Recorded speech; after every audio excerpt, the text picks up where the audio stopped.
позицията.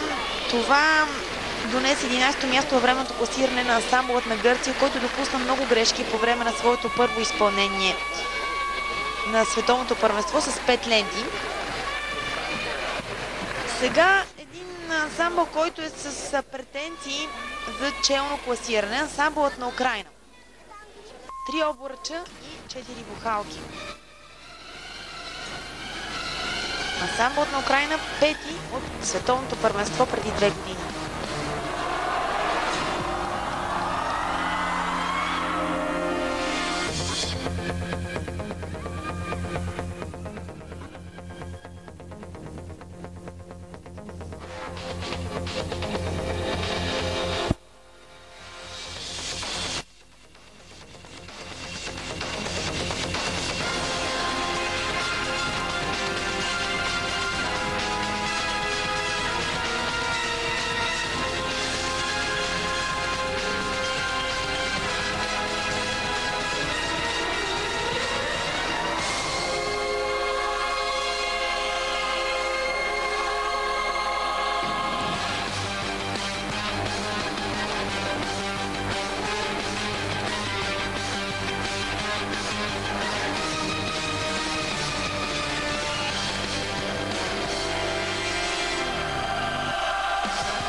Торуан изпълнен в синхрон.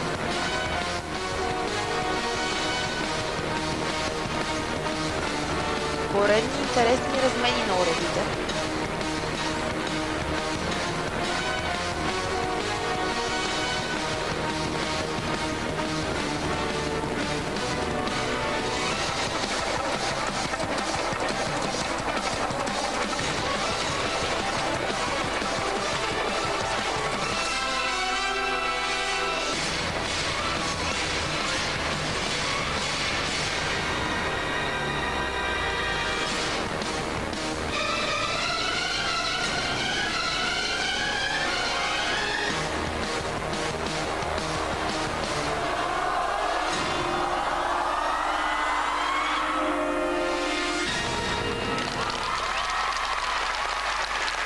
Това е финала на едно много добро представяне на ансамблът на Украйна.